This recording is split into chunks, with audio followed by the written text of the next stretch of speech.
these are the resort buying shows. Bree will send you guys out a follow-up, but these are all the resort buying shows for all of your retail. You guys might have attended some of them, you might not have, but if you haven't, I would really intrigue you to go, because you can obviously find what is good for your store, find what is good for your guest, and be able to really, provide them with the kind of items that they will need, whether it's a t-shirt, a hat, a mug, so on and so forth. So one thing that we all love to talk about here is, what do our guests want? What do our guests need? What do our guests love? What do they hate? So data mining is super, super important for all of us to be able to take into consideration and really grasp, learn, dive in to what our guests want, right? What are our best sellers? What are our shelf sitters? If you have, coffee mugs that sit on your shelf and they're not selling, how can we get those to sell?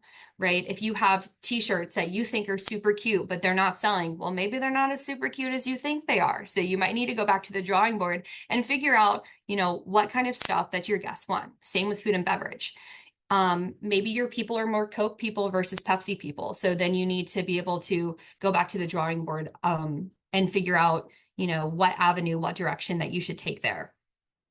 Seasonal versus time-based trends. We all know that everybody loves ice cream, right? Our ice cream is going to spike in the summer. Why? Because it's hot.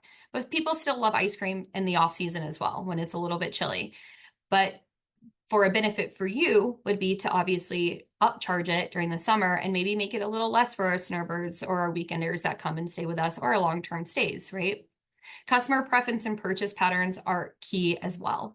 So here, you want to track guest insights, what they buy, what they like, what they don't like, through surveys, emails, and interviews. And I'm going to popcorn this to Bree, because she's our marketing expert, and she's going to talk about all ways that you can use Staylist to be able to grab your customers, be able to inform them, ask them questions to provide the best service possible. Yeah, thank you so much, Amy. That was a lot of great information. Really appreciate it.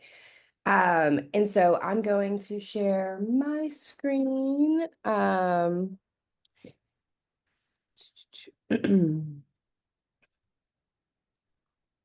everybody see it?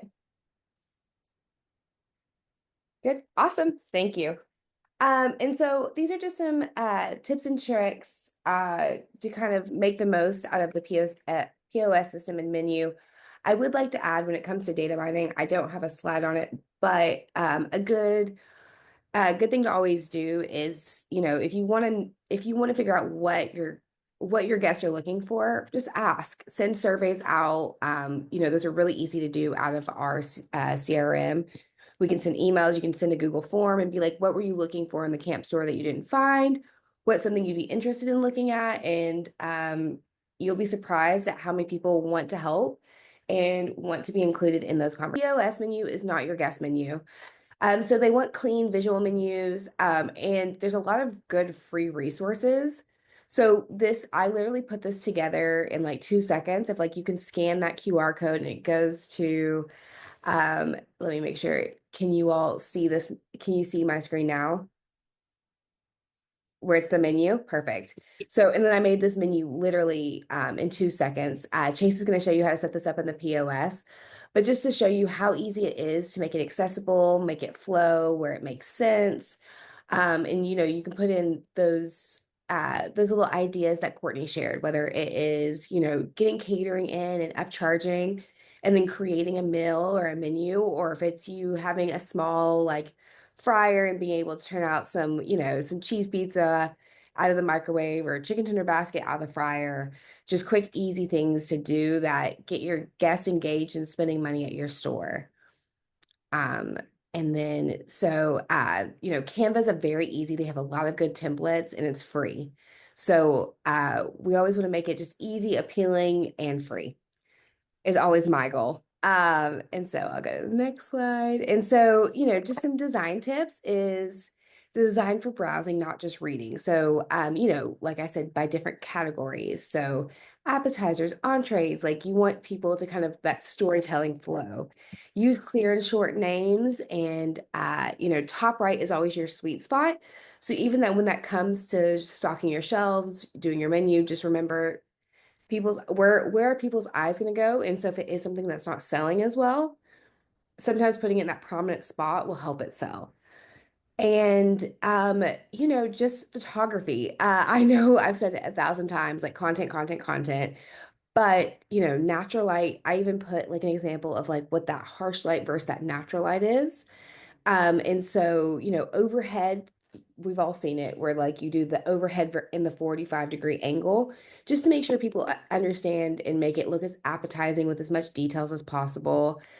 Keep them simple and then add that human touch of if you can get people eating or get people touching or just handing. It's much easier for people to visualize themselves eating that or participating in it or buying it if they can visualize someone else doing it.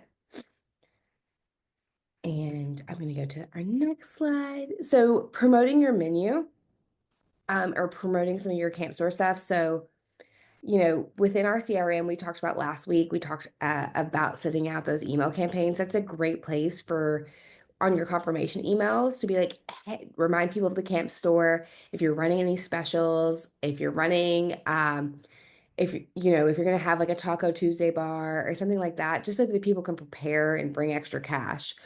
And then also your website, having your menu there, having options just so people know how to prepare.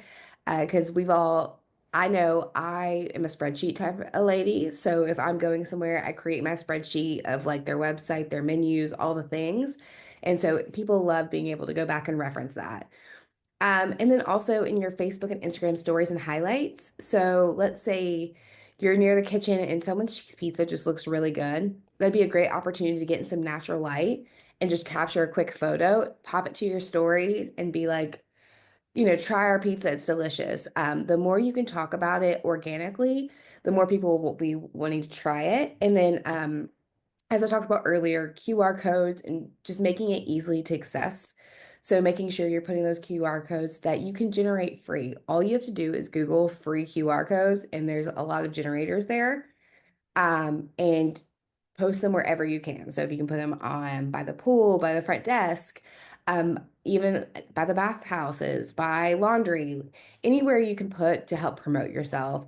And then also just retail spotlight posts. So I'm going to go into more social media of just strategy of like, menu Monday, where you kind of highlight your menu, or retail Wednesday, where if you get in new crew necks, new pajama pants, new anything that is exciting, you want someone in your office or someone get one of your guests to try it on, visualize it, and post it. Because the more people can visualize themselves in it, the more likely they are to buy it. And again, always need permission to use customers' photos, but they are our best free resource. And then just making sure we're using our hashtags so that way organically you're getting traction. So park eats, camp snacks, our RV life eats, because people will click on those because on Facebook and Instagram you can click on those and they can kind of see what the other options are. And if you're just standing out, they'll be add you to the travel list. And so why all this matters is people decide what to eat before they arrive. As I was saying, I'm a spreadsheet woman. So like I can tell you all the good restaurants, where the hospital is, where the menus are. And so if we're going ahead and sending that in the confirmation email, we're going to reminding them, we're posting on social, they're excited and they know exactly what you offer before they get there. And then, just adding that little bit of design where it took me 2 minutes on Canva means a higher spend. Like it adds that cursive menu, made it look like we're selling, just chicken tenders and cheese pizza, but it looked very pretty. And so we want to make sure it looks pretty so people want to spend more money. And then photos plus descriptions equals trust and appetite. So if you can even add like, ooh, pizza with locally sourced cheese from a local, from our dairy farmers out in Gatlinburg. Like speaks to people more than just like cheese pizza with marinara. So the more you can add is always better. I think, and then that is all for me. I'm gonna kick it back over to Chase because Chase is gonna show you how to set up these menus that we created in our POS. Fantastic.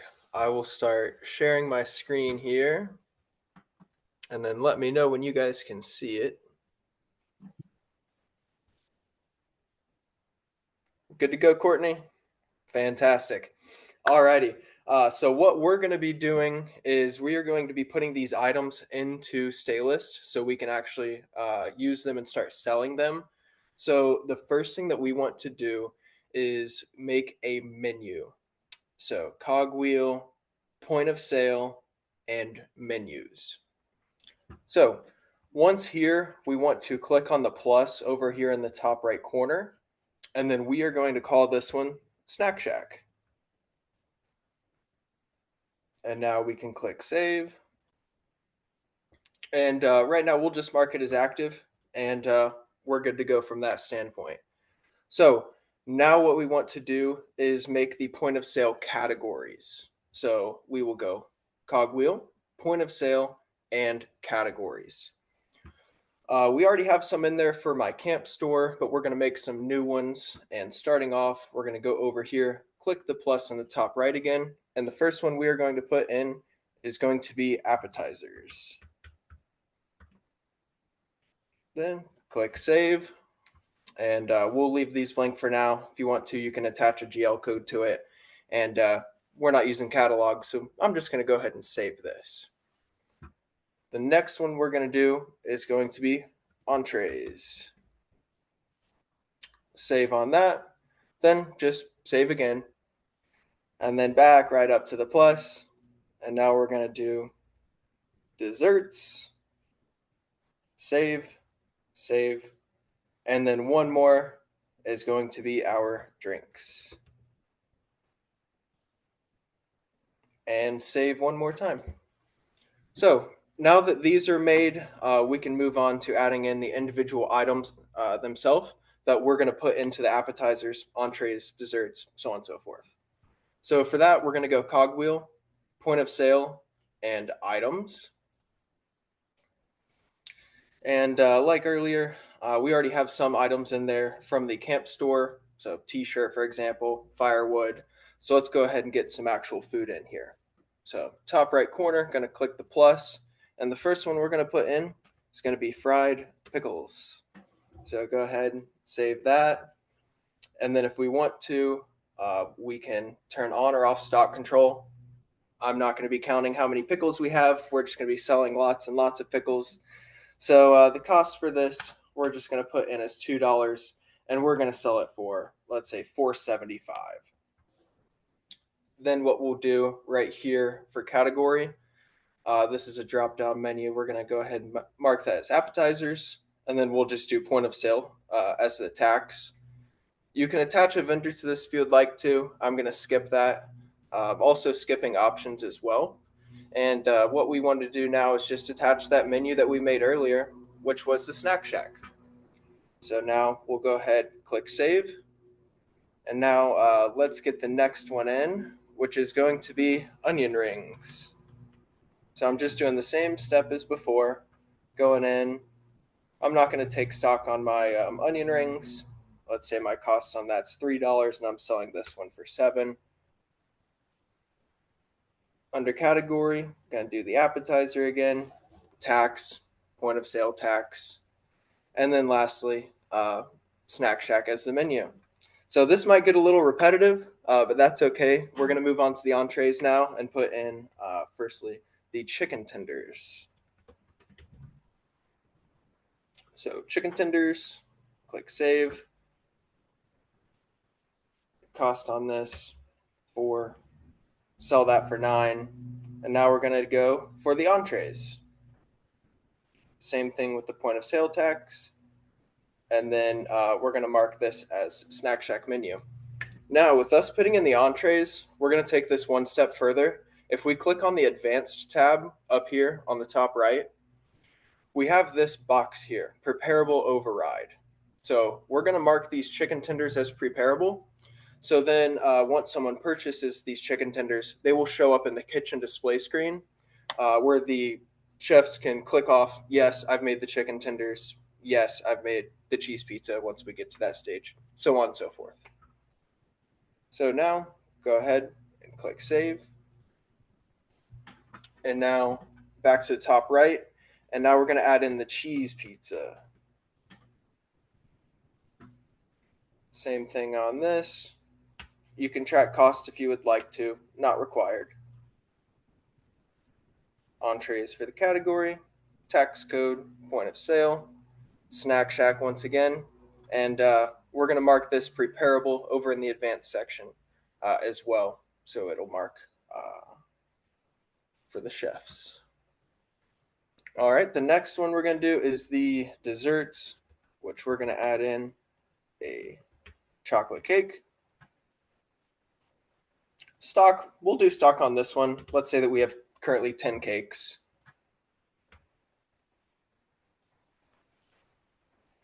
And still, just as before, going in and selecting just category, tax code, and menus. And these cakes are ready, so we're not going to mark this as prepared because we won't have our chefs going and getting these. It would be a runner or a food service person for that. And then for the last one, this is going to be cheesecake. Save cheesecake. We'll say we have 15 of those. And still just going through and putting in the appropriate information.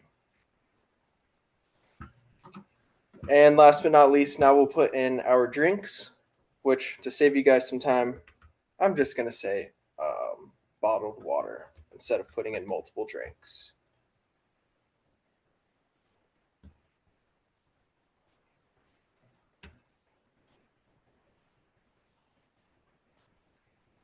Alrighty, so we have that in and click save. And that is the last item that we're going to be selling from this particular place. So next thing we're going to do is we're going to go up to the cogwheel and we're going to make this location for reporting purposes. So cogwheel, account, and locations. Already have the camp store in there, so we're just going to go over here to the plus and add in the snack shack. Save that. And we'll go ahead and just save this location as it is. As you can see, you can put in a GL code there if you would like to. And the next thing we're going to do is make the register. And this is how we can show what locations have access to what different items. So we will go cogwheel, account, and registers. And now we're going to go up to the top where the plus is, just like before. And we will just call this Snack Shack Register. Click save. And then the type on this is going to be menus because we use menus. The location will be Snack Shack. And now the menu to display will be Snack Shack. So if you have multiple different menus, different locations can either see others and sell multiple different items from different locations, or they can only display one. It's up to however you would like that set up. So now let's go ahead and save this. And now all we need to do is I would need to click on my name, which is demo user, in the top right corner. Click on my profile. And then right here under register, we're going to choose Snack Shack. And now theoretically, if I set that all up correctly, we should see the point of sale for the Snack Shack. We do. Perfect. So now here's our appetizers, entrees, desserts, and drinks. And we can open that up. See our fried pickles, see our chicken tenders, see our cheese pizza, so on and so forth. So now what I'm going to do is I'm just going to grab some of these and just by clicking, adding it into the cart. And let's just get a bottled water. And over here, whenever we're clicking, it's just adding it into the cart. If we want to, we can offer a discount, whether that's percentage or flat amount. Right here gives a break, allows us to make it tax exempt if we want to. But for this case, I'm just going to click pay now. And if we wanted to, we could type in a credit card number. I could select a terminal and the guest could either tap or insert a card. We could always do a cash transaction, take in a check if you would like to, a non-auth payment if applicable in that situation. Under reservation, this shows If there were any guests checked in and on site right now, we could add it onto their reservation. And then lastly, wristband. If they wanted to pay via wristband, we could do that as well. But in this case, I'm just going to say they gave me $60 in cash. Process payment. 938 is due back. And then if we wanted to, we could print this receipt. That would look like so. And if we had a receipt printer, it would be formatted appropriately. But that is how, from full start to finish, that you make a complete menu and set it up, and finally process a payment. So with that, I will kick it back to you, Courtney. Perfect. Thank you, Chase. That was awesome. Thank you. So I will go back in and share my screen. So Chase shared with you how to create your menu through Staylist, and then Bree created a menu that you would post on socials and on your website. These are all great ways to be able to share with your guest with what you have to offer, and get obviously their opinions, their thoughts of what they want, right? So we're going to just circle back to the data mining, just taking the time to survey your guests, via email or interviews on your park, and then showing what's profitable and not profitable. Being able to show that bundle and lowering profit margins, high or low, are what's going to drive your revenue through your park. Okay. I'm going to go to here and show you cost of good sold, profit margins, and we're going to go over the money side of it too.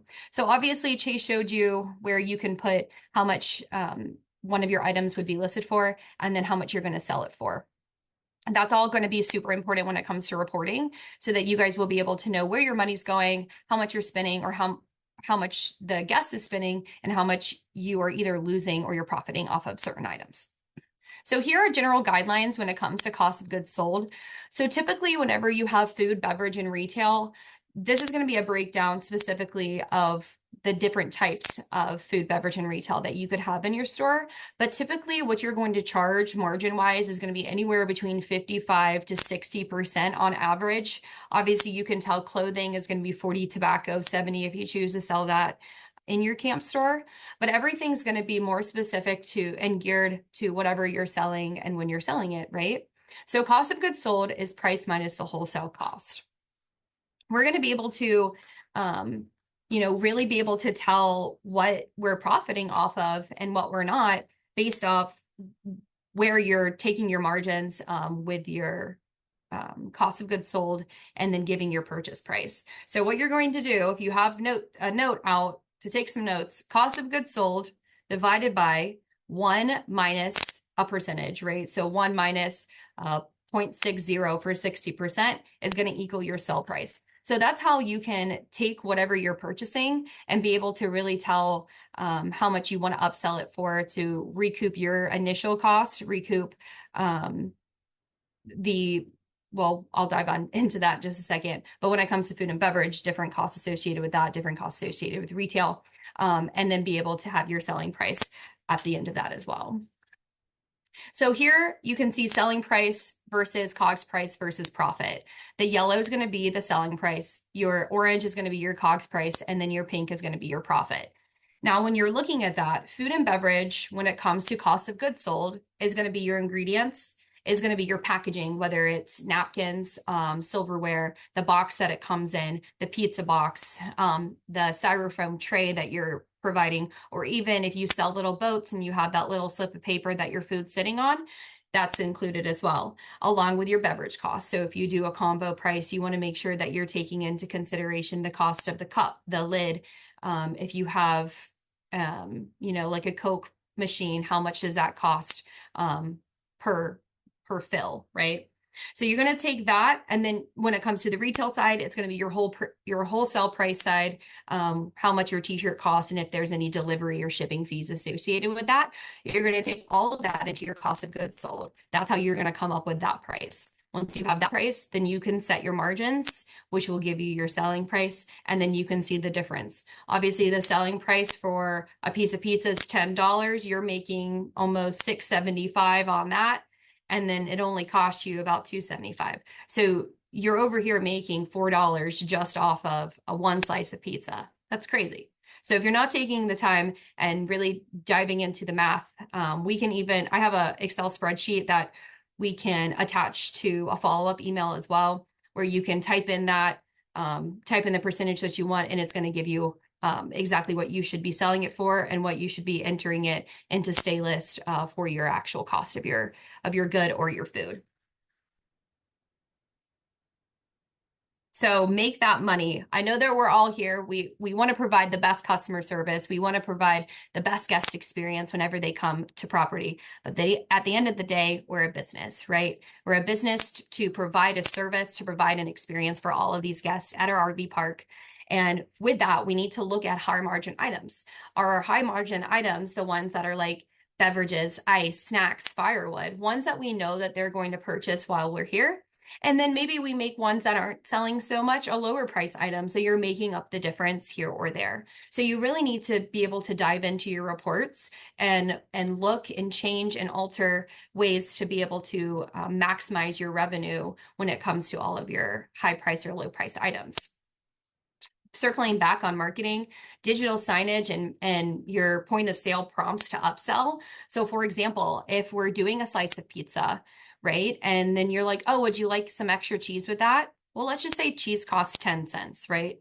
So you say it's 75 cents for some extra cheese. Would you like that? Sure. Well, guess what? You just gained an additional 65 cents or just off of an upsell of cheese. Or maybe you say, hey, would you like some extra pepperoni? That's an additional $1. And let's say your pepperonis cost you 25 cents. Well, you just made 75 cents just off of one upsell. So there are different ways that you can utilize the process when you're purchasing at the end of your process of ordering, using your POS to be able to upsell and gain more revenue by just a friendly, hey, what about this? And most of the time they say yes. So dynamic pricing for retail. I know that we've heard the term dynamic pricing over and over and over again when it comes to how we do our campsites, how we do our site nights, but just adjusting your dynamic pricing when it comes to seasonality or demand is going to be a huge upsell for you guys. We kind of touched on this a little bit prior based off seasonality, but if you know, like we talked about ice cream, right? If you know in the summer that it's going to sell more, maybe make it 75 cents more in the summer than you do the off season because you know it's going to sell. You don't want it to sit. If it sits, it's got to go, right? First in, first out. If it's the first ice cream in, you want it to be the first ice cream out. So if your pricing isn't where it needs to be, then we need to readjust that pricing and start over. So when it comes to reporting, right, circling back on the dynamic pricing, if you have a mug that doesn't sell, upsell it. Maybe you say, hey, with this mug, you get a free refill of coffee every day. So now they're going to buy this mug just to get that free refill of coffee. And that coffee costs you 25 cents, pennies on the dollar when it comes to an actual coffee refill. Depends on obviously your brand, where you get it from and how you prepare it.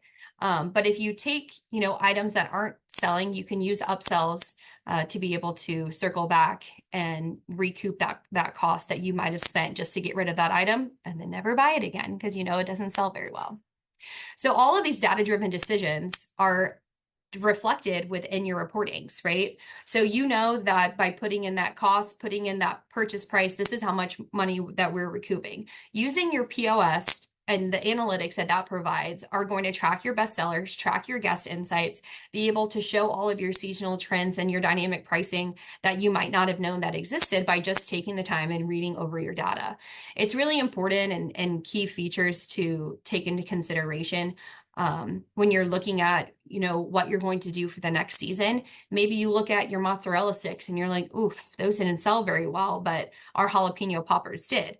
Well, maybe you order more jalapeno poppers, take the mozzarella sticks off the menu, and you say, you know what, let's try fried pickles this year because I really think that those might be a better seller. We got a lot of questions about that, face to face. Then you put that on there and then you see a rise in your revenue. These are all ways that you can use your reporting and make data-driven decisions to be able to enhance all the money that you might have not had or that you need to recoup for your next season to be able to, on your financial statement, make sense of what you're purchasing or make sense of redesigning your menu. So on that note, we're going to pop it back over to Chase, and he's going to show us how to pull up some point of sale reports with Staylist so that you guys can get some better data-driven decision making. Fantastic. Give me 1 second. I'm going to share my screen. Alrighty. So now what we'll do, we're going to run through 3 of my favorite point of sale reports. And those are going to be right up here. What you'll do is if you click on view all reports, I have these 3 already favorited. But when you go to look at all of your reports, if you like any of these, I recommend favoriting your favorites. That way you just have quick and easy access to it. So my first one that I'm going to be showing you is the POS category sales report. And we're running this for today.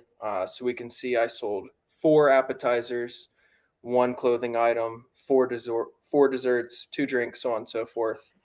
So with this, you can see whether if it's just for today or if you wanted to run this for a whole month date range or for a quarter, you can see which categories are outperforming the others. Then on the next one, we have the POS item totals report. And this is similar to the category side, but this is how many that we have sold today or in this date range. So if you wanted to run this like the last report for a whole month, a quarter, or a whole year, you can see and with dollar values attached to it with cost of goods sold and everything, which ones are outperforming the others. Then your most handy one that you'll be using the most, if you ever need to look up an order or go back and remove an item, that's just simply going to be your point of sale orders report. So cogwheel, POS orders. And in here, this is all of the orders that we've had so far today. We can open this up and look for others as well. If it were added on to a reservation, there would be a reservation number here where we could click, open up the reservation, see how long they've been on site, so on and so forth. Otherwise, if we want to open up this order, for example, it looks like they had the fried pickles, onion rings. If we want to refund a line item, we can, or refund the whole order. Let's say we may have messed up something. You can do that there. Otherwise, you can modify the tip amount or print the receipt if the guest wanted another copy. But those are going to be my top 3 favorite point of sale reports. With those, you should be able to get as much information that you would want to from a sales perspective or for marketing to see what you want to be targeting or selling more of. So with that, I'm going to pop it back to Courtney. Perfect. Thank you, Chase. All right. And then last but not least, just remember that when you capitalize on your advantage is your convenience, your specialization.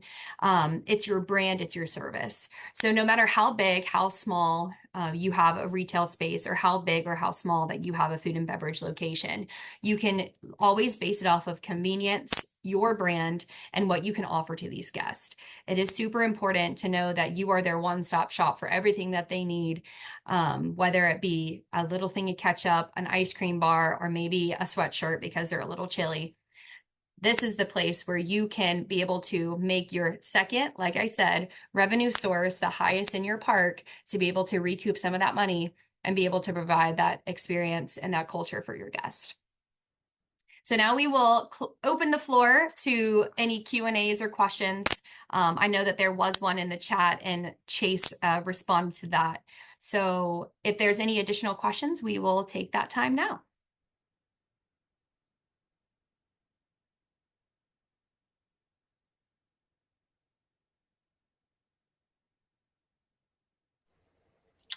We have a question. And Bree, I'm going to pass this one on to you if you don't mind. I think you'll have more information on that one to me. Yeah, so we currently don't have anything in the system, but it is something I've requested for our roadmap. I don't have any information where it is, but I would like for us to have that. But if not, I'm happy to show you all how, in the meantime, to set that up on Google Forms. Pete, I know you're probably having to use a second service, but you can always link them back into our CRM. And that's exactly what we do at our park as well. We don't have something that's integrated, so it's just what we use is SurveyMonkey or we use Google to be able to send that out in an email campaign saying, "Hey, new food coming to you," and then we give them lots of information about an example, a real life example for us is that we have a new food and beverage that's opening near the ocean, right? It was third party sourced out. We weren't making enough revenue that way. So we were like, let's bring it back in house. What do our guests want? What do they need? So what we did, we said, coming back to you. And then we sent them the survey. What do you want to see? What would you like to eat on the beach? What would you like to bring back to your camper that's really quick, grab and go? What would you like to sit and eat by poolside by the lazy river or waterside? So people, to our surprise, said hamburgers, hot dogs, tacos, and pizza. Tacos were number two, hamburgers and hot dogs were number one, pizza was third. Well, we don't have a pizza oven there, right? So we took the thought of pizza and we made our pizza better in our original food and beverage location. And let me tell you, it is soaring because what the people want is when you ask, you deliver, and then the reviews on our Facebook, on our Instagram, everything is skyrocketing for us. So using those third parties right now is what I would recommend to you, and really taking that information that you gather from your guest and delivering it to your parks.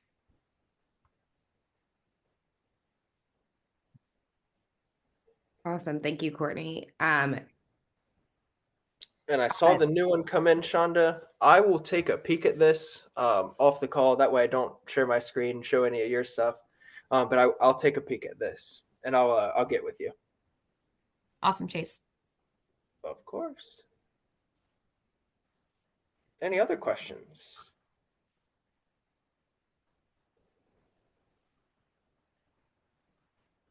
And as always, I will be sending out the recording of this and then the resources Courtney shared with where to buy all of the items, some quick hacks and all of the things. And as always, we're always available via email or call, text, whatever is easiest for you guys. We're here for you. We just provide these kind of as an overview and for you to bring any questions that you may have.